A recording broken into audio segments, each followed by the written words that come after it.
Beyonce nagbigay na nga po ng sign kay Edo at nakadepende na po ito kay Edo kung nakikita niya at nararamdaman niya. So alam naman po natin na ramdam na po ito ni Edo kahit nga itong si Edo parang pinana na po ni Cupido at nahulog na ang kanyang loob kay Beyonce. Totoo nga ba na nahuhulog na yung loob ni Edu kay Beyonce?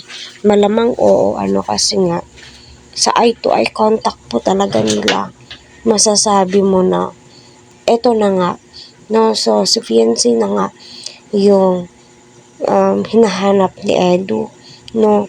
Katangian ng isang babae na hinahanap ni Edu ay nakita niya na nga ba kay Beyonce. So ano po sa palagay niyo mga ka-Team EDSI?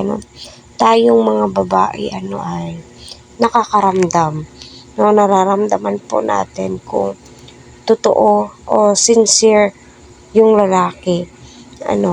Nararamdaman po natin kung sa bawat salitang binibitawan niya kung totoo nga ba ito or binubola lang po tayo, no? So yung instinct po natin, di ba?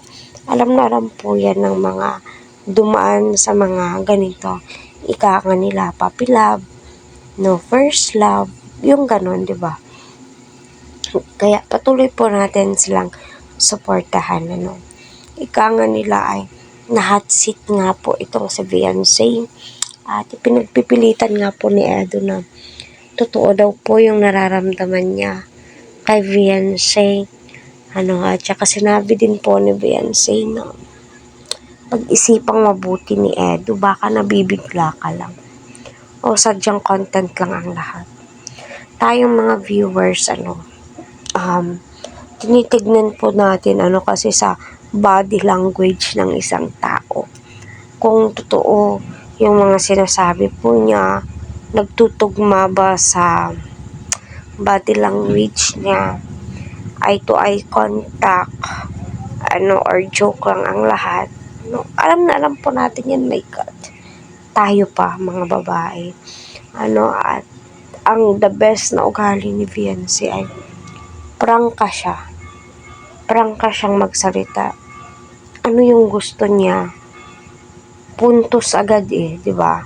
Kagaya ng sinabi niya, gusto niya ng lote na nasa malapit na at maraming tao nakakatinda sila, mapapakinabangan niya. Ayun, binigay ni Rab.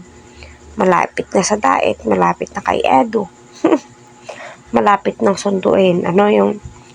Yung susunduin ni Edo dyan lang sa may kanto, yung tipong ganun. So yung mga sign na binibigay ni Beyonce, yung eye to eye contact, yung pagsusuot ng mga singsing na binigay ni Edo galing sa Hong Kong. No, yun na Eds. My God. Imposibleng hindi mo mararamdaman.